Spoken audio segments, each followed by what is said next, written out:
Teka cheri tugana procession mututangaze kubanga abantu abamu ffe tusikiriza abantu bangi zijja okuyita ewantu basina bwenzize naye bo ne bangolera ne batambula nange n'ogamba nkoze procession.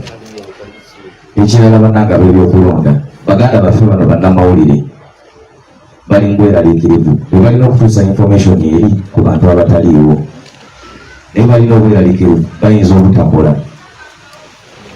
Munatutegeeza tutya ne mbateekamu confidence tibagenda kujja bakola emirimu gyabwe kubanga twalabyeko munnamawulire omu n'akuba bubi nakati ali mu ddwaliro.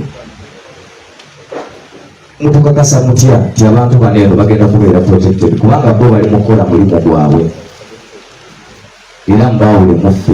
Kale ngamba singa ffe mukuba ffe ba candidates kubanga ffe abaleese obuki obuzibu naye munnamawulire ono atalina musango azze okukola omulimu gwe aba akoze eki. Ekisembayo kyembadde njagala okugambako nti bacandidates abamu bo mubakkiriza ne bakola ebintu ebyo byennyini bye mutugaana ate nga nammwe muli nga mubakuuma.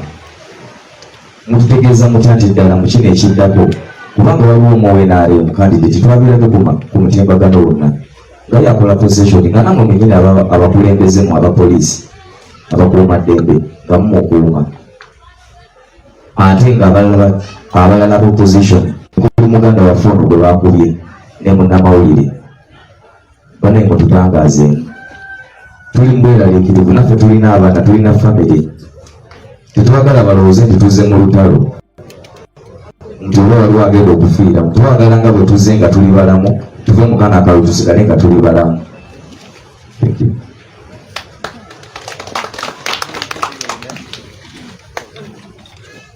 Protocol observed.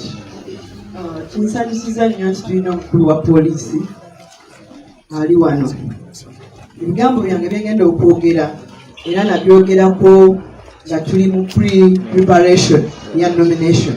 It was on Tuesday with the security RPC and the team DPC CI bonna ne tubalabula oba ne tuteekayo information yaffe nti mwe muyinza okuba muli wano mukola security mwe preparinze, but there is some team that is interfering with your security as if it is taking over, led by Major Emma Kutesa.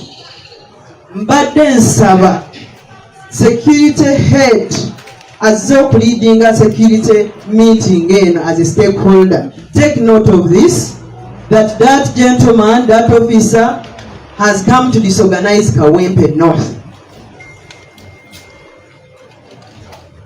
Has come to disorganize Kawempe North. Era nze nga independent candidate. Of course I came from NRM because of unfair processes.